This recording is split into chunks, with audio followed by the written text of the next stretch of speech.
I'm your huckleberry.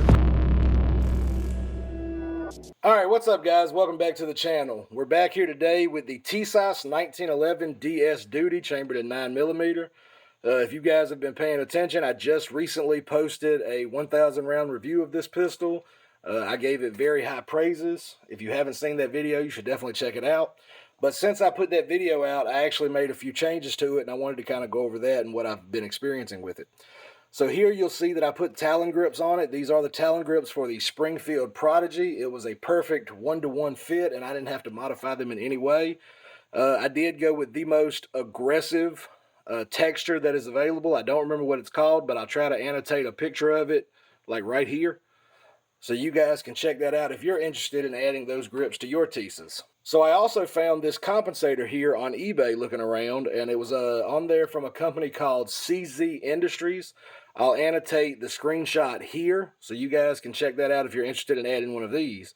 And I picked it up, and I'm really in love with the way it looks. Thankfully, it was a direct drop-in fit. It did not require any modification to the pistol or the compensator, and it was a relatively tight friction fit. But thankfully, that went together really well, and it looks phenomenal. So a couple of things I'm kind of concerned about here is, one, I'm assuming that I'm going to have some, probably some issues with the firearm with the comp on because I haven't adjusted the recoil spring. So one thing I want to test today is I want to see, A, am I going to have a lot of malfunctions with the comp installed? And if so, I'm probably going to have to look at getting a lighter recoil spring to address that. The other things I want to do is shoot it versus just the standard barrel bushing and see if there's a big noticeable difference going back to back and comparing the camera footage to each other. The other thing I want to do is shoot groups of about 7 yards on paper and see if there's any point of impact shift when switching from the barrel bushing to the comp, and if so, what's it doing? And how big of a spread is, what's the difference there? If it's throwing the groups wide open by adding this comp, then I'm certainly not going to use it. What I will find is if it has a few reliability problems, I may go ahead and get some recoil springs and try to tune it. I'm just going to see how I feel after shooting it a little bit. And then we'll come back here to the tabletop and we'll kind of discuss what we're seeing. So I'm going to go ahead now and cut to some range footage so you guys can get an idea of what this thing looks like being shot. And then we'll go ahead and cut in the footage of it being shot versus being shot without the compensator. So hang tight and I'll see you guys in a moment. Alright guys, so as you can see, I went ahead and took the comp off and we replaced it with the factory bushing. So I'm going to go ahead now and try to let you guys get a close-up side view of the firearm. And I'm going to go ahead and just try to stay on target, but I'm going to try to put 10 rounds on this as fast as I can. We're at about 15, 16 yards right now. All right.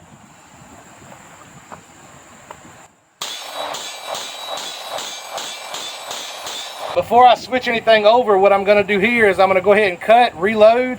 We're going to go down to 7 yards, and I'm going to shoot a group with this thing, and I'm going to see how it groups before I switch it out for the comp. Then we'll see how the comp groups. So I'll see you in a minute. Alright guys, so here we are about 7 yards from our paper targets. I'm going to go ahead now and try to shoot 10 rounds. It is going to be slow, controlled fire. I'm trying to get the best group possible here. And we're going to see how this thing prints at 7 yards without the comp, and then how it prints again with the comp installed. So let's go ahead and try that now.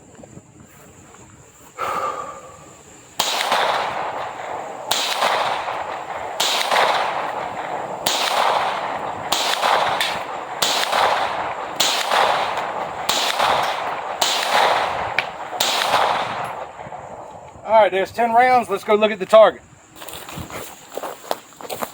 See it recording? Okay, so that's 7 yards here without the compensator. Not my best group, but honestly, I'm not mad at it. It is pulling a little low right. That could be me, or it may be slightly to the right, and I need to readjust my irons or my red dot. We'll take a look at that after we see how it looks with the comp. Alright guys, so we're back here at 15 yards. I've got another 10 round magazine loaded up here. I'm going to go ahead and try to put 10 rounds on target as fast as I can while being accurate, and we're going to do a close-up of the gun to see what kind of muzzle rise we're getting and if we're cutting down any of that recoil with this comp. Alright, let's go ahead and see.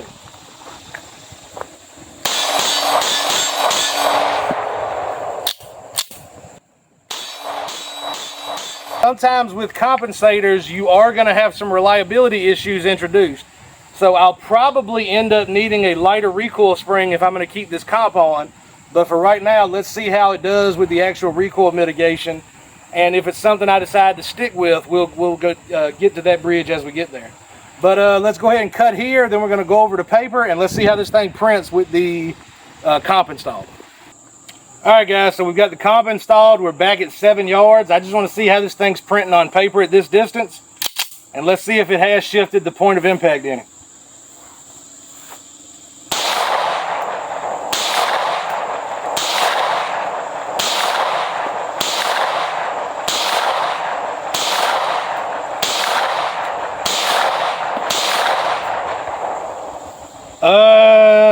Let's take a look.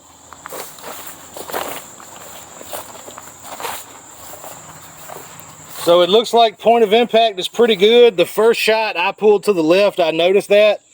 Everything else is still slightly to the right. So I don't think actually changing the comp did change that, but it does seem like I am still hitting slightly to the right. So I am going to go ahead and adjust my optic a little to the left, and we'll come back and see if we can get that corrected. I think maybe 3 clicks should be plenty. I'm going to grab a mag. We'll shoot that third target since I put up 3, and we'll see if I've got it centered now.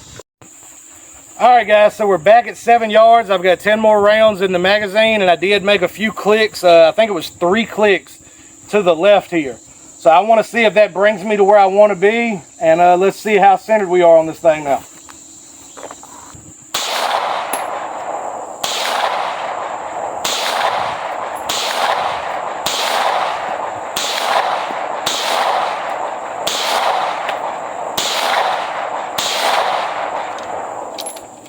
All right, let's take a look at the target.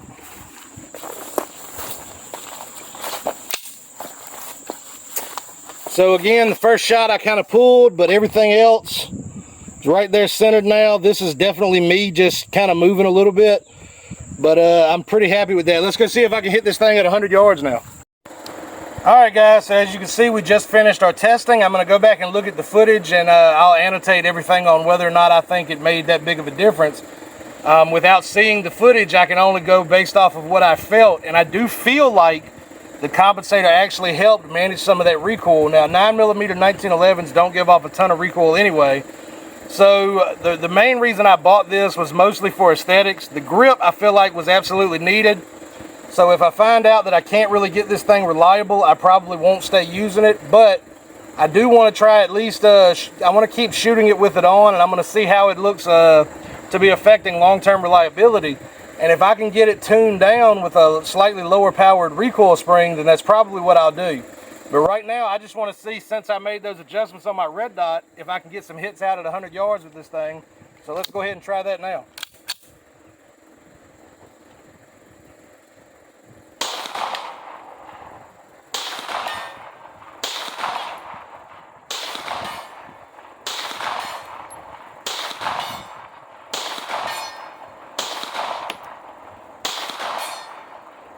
Alright, so definitely got more hits than I got misses. I'm pretty happy with that, and it did cycle all the rounds fine.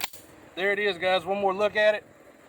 The Tisas 1911 DS Duty. Alright, let's take a look at the footage and compare.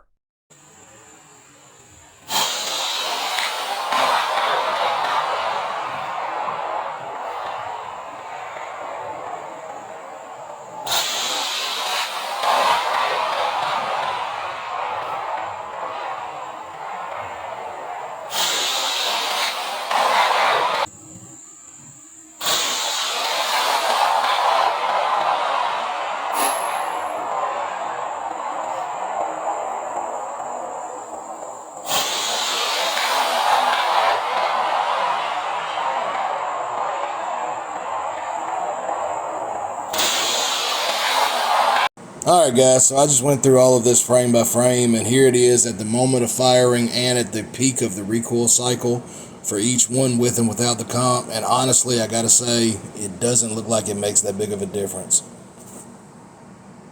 So I'm back from the range. I've just got done watching and dissecting all the footage, and I'll be completely honest. To me, I don't think there's that big of a difference that the compensator is adding as far as recoil. At least muzzle flip. You know, I'm watching the two videos side by side and kind of going back and forth. I'm not seeing a huge amount of muzzle flip increase without running the comp. Now, I think what helped the most for controlling this thing was certainly this grip, because as I said in my other reviews on this gun, I think the one weak point is the grip texture is not quite grippy enough. So changing out for this Talon grip, this is just a simple $20 modification you can buy. I really think that's the way to go with this pistol, and it has changed it 100%. I love it so much more now. I can get a really strong grip on it. The compensator, like I'm saying, I don't think it made that big of a difference, but I will say what I saw versus what I felt was a little different. Now, like I said, it could be a placebo effect, but it felt smoother shooting with the comp on. So what I am going to do, you also noticed in that footage, we did have some reliability issues that were introduced by adding the compensator. So I went ahead and ordered a few of the different recoil springs. The factory spring weight for this gun is 14 pounds, according to Tisas' website. So I ordered a 10, 11, 12, and 13 pound recoil spring, and I'm going to go through starting with the 13 and working my way down until I find a spring that will allow this to run reliably with the compensator installed. If I can't achieve that, then it's just simple. I'm going to take the comp back off and, you know, throw it in a box until I have like a 22 to put it on or something.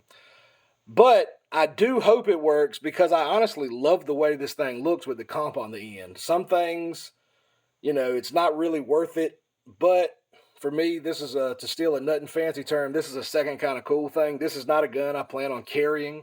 This is just something that I like to shoot at the range, and I think it's fun. And honestly, I love the way that comp looks on it, so I'm going to try my best to make it fully reliable with the comp installed, and if not, I'll take the comp off. I'm not going to shoot it if it won't run at all. But if I can get it to run reliably with the compensator, I'll certainly come back, make another video, and update you guys and let you know how things are going. But as always, thanks for sticking around to the end, guys. Thanks for watching the video. If you have any questions about anything on my build, please let me know. Hit me up in the comments. Let me know, what do you guys think after seeing the video footage. I hopefully edited it well enough to where you can see it one after the other, and then kind of a side-by-side comparison at the same time. As always, like, comment, subscribe, because it really does help with the algorithm. If you could share this with other people you think will enjoy it or find this informational, you know, please do that. I'd appreciate it. With that being said, you guys be safe, and I'll see you in the next one. Peace.